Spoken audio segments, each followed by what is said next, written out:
Ajali de Sheng Martin keningati mteka na West Nile TV sawara mkele mbanga ko dagal numera shelmi yanga mayeni mapodwa shede la mazongo bila madango binu kumai tela migone bibichi shokurumbu pidaro peku mika bedune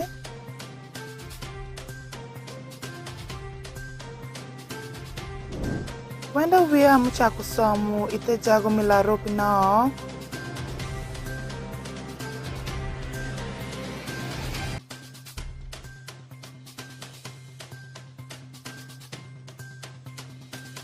Panyango Catholic Parish mikungeshi kumgwa kushuish muteko dano.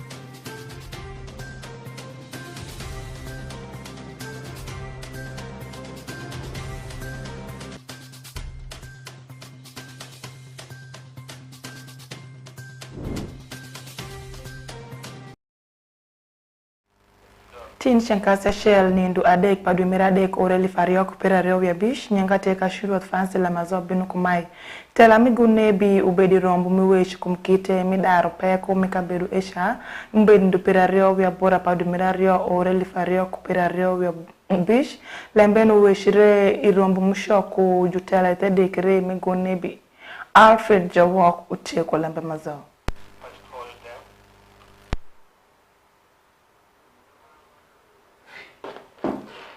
District migone bi ubeshiberu korombo makoya makarachelo nineno lembe mutieka sendu region maeni isawa mirombo mbedu ndupero bora padimukado pa Forum for Development of Greater Nebi e ot bandit mila osimo tel nebi Emilio Dongo president pa Forum for Development of Greater Nebi wachinia rebri makarachelo enutie penineno lembe magicheka kadho kodi ie karawe ginuang lembe ngo machopo kadaro lembe. We are not speaking a different language. Ideally, we want to make sure that we synchronize our communication from the lower local government to the higher local government and central government. Hassan Ringto, Muteja District Council Speaker, Mizombo District, Unyutunia ya lemema Paul Magdage Kadhiwiye District Council, Kada Kubende Rombo, Meyo Kare Igi, Pegwako Manke Meyo Twerone Juma Mego, Itengimi Bedo Kongom, Manke Tela. 7th of this particular month, March, has been scheduled for joint council meeting. In the Local Government Act, Section 2, it provides for local government council to concur and appoint a joint committee for a common interest. So it is out of that quote that the joint council meeting is going to be conducted to approve the Greater Nebi agenda. Robert Ometostin, Mutewon Kom Dula Beach, Mipakwaj District, Wachinia, Kon Mabino Kuribal Wakadano, Giberu Kanileo, Tiri, Kama District Council, Uberu Kanwange Peko, Nekom Shanlem, Mukelo Igipeko Mapol, Iwi Leo Witich Maenoge. So the journey has begun. The time is good enough that at the moment the government is at its stage of analyzing the National Development Plan for NDP4. And people must have hope and trust that many, very greater percentage of these things we are discussing, we have already siphoned many of them to form part of the National Development Plan for. Jerry Kasamba, Achel Mikindana Mwa Obedi Rombo Maisha ni yako Nebi District Enyang Niaya Leme Mechiwe Hotel Leme Mpiratek Ma District Nipa Kwach Nebi Kozombo Giwet Karachelo Man Giweche Komlembe. An in-house select team of people who saw it and went through it. That included also the planners, our district planners, and also the municipal planner, looking into the draft 0 to come now up with the draft 1. And after that draft 1, Keto Rombo Makarachelo NEP Gonebi etie bende yore makichopono wango kodela gampa penji mapol maobe sendo kodelo wakdano mid districts ma eno game. Alfred Jawok, West Nile TV, LEMB ANGEYA. Wanda we amucha kusomi te jago mila ropi manwangere district mi moyo teno mayo akutie iwi juru nyoru piketungo shwingi lemstompa awia mikabedu esha jutela mi district esha ushikiri neno niya gitiu karachelo kushik ni neno niya julobu lemstomu ikabedu ne okumu Dominic ukelu lambe mazao. Wenda wia sukuru mucha kusomu ila ropi utieno munwangere nya jutundu iyenga mirade masomu ushakukudu majutela mikabedu esha ubeparo ni wo kushik nyu yore mukende ni ketu man luinyu peku maluak danu mikabedu esha marongo kudu somu ojali Gabriel Mutie district councilor mila ropi uweshu iyetali kumjuru nyodu kanandania gimarungo avuya migi pien jara nyodu mar nyati pare duoku nyati pare isamu pore somu pininwangu ngish man ni bedu kudanyi maber eka meluengu luak danu mikabedu esha ni tiu karashelu iyupa somu piniketu anyimpa vuya migi be maber. First of all, you as a parent, you are the #1 vision bearer of the child you bear. We have ever been telling our parents that they should bring their children for registration. And when school begins, they are supposed to register the children before school begins. School began on 3rd Feb. So up to now, I'm still seeing the pupils' number is still down. So we need really to speed up with the bringing up the children to school. So what love do you have for this child? If a child is right from 3rd Feb up to now, when a child is not registered in a school, the child just moves as if the child does not have a parent. Dramwi Siza Mutie jawikom otadek mila ropi uweshu wenda wia mucha kusomu na ngurachungo reshalo jutela gishimediri kumika mora mani nenu niya awia Mutie pash mapodu shakungo somu usha kusomu. For the issue of education, now school started since on the 4th of this month. 3 weeks now we kicked off. In most schools in Nairobi sub-county here, the turn-up is fair, both pupils and teachers, and we have a bylaw in place to see that school-going children are all supposed to go to school.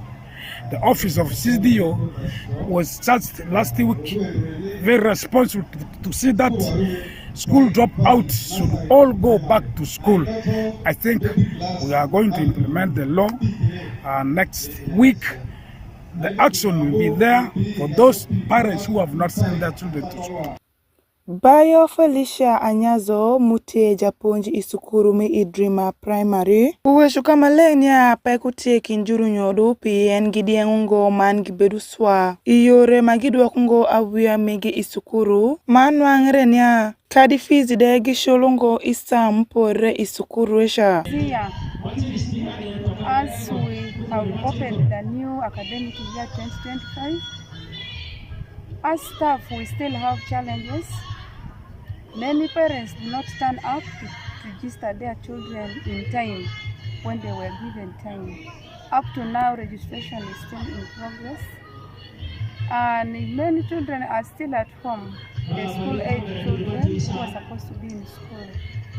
And still we have challenges with parents because the payment that they're supposed to make, they are not able to fulfill all. Kashindwa Fancy Okumu Dominic, West Nile TV, LEMB ANGEYA.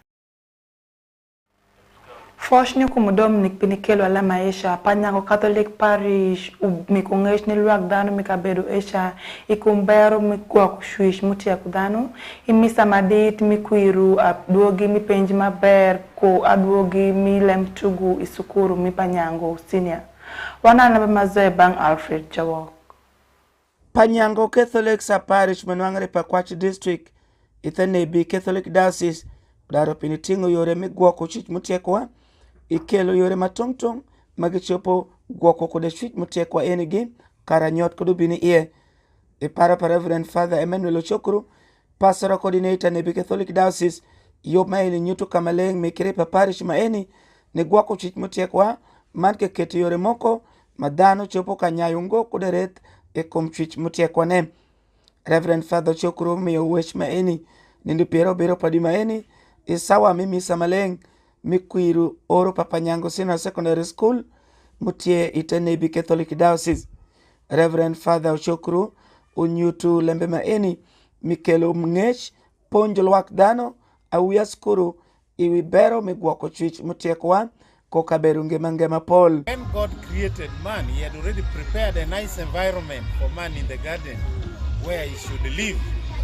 But for us, we think we should destroy the environment instead. Actually, we should build on what God has created for us. God started it and we are co-creators with God. We should continue improving on our environment. Reverend Father Charles Uhuru muteja wijuponyi mipanyango senior secondary school nyutonia misa maleng mecha otepi ni kwiru kada maber pawia itengeme mopera karachelo kosomo bende. And then apart from that, we have this total group that normally gives scholarship to the best students, 5 best students in the district. The districts of Pakwach, Masindi, Bulisia, Hoima, Noya, Pakwach. And they normally give 5, but last year they gave 6. They said 1 was a bonus. This year they're giving 5, they're back to 5. And now out of the 5, Panyang got 4. So that is again another reason to celebrate. And I already told you the ones who got these scholarships are Lewis, Osinge, Warom, and Victoria. There is always a girl. Even for last year, we had 4 out of the 6 they gave us. 3 were boys, 1 was a girl. And for last year, the boys were taken to Namiliango College, and then the girl was taken to Napingo Girls.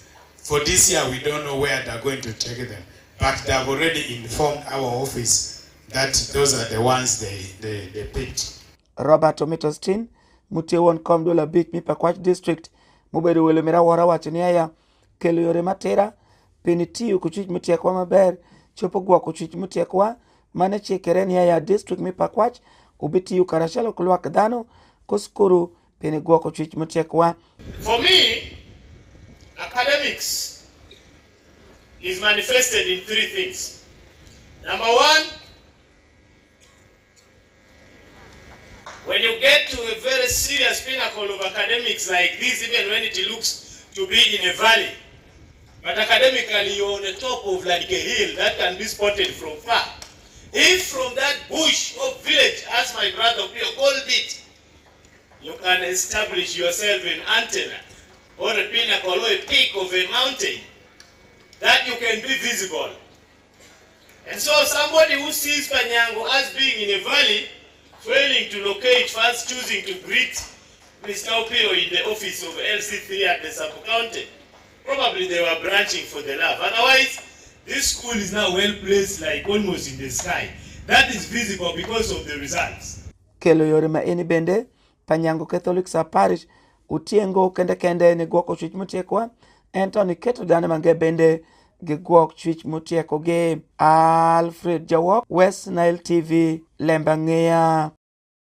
Kwa LEMB ANGEYA mo abang Alfred Jawok kwa tunja jiki pa LEMB ANGEYA mide Sheikh Martin mabinu sabu sial kubangsheng. Adwa kufoshiri ngati miteka na West Nile TV, nyanga teka shundu with fancy. Imediri kana na West Nile TV kuyuma Paul mbini wingshalo street out, kuwisto time, movie time, shuku. Man Nile cast mabinu sawa shell militani dogeri mabel.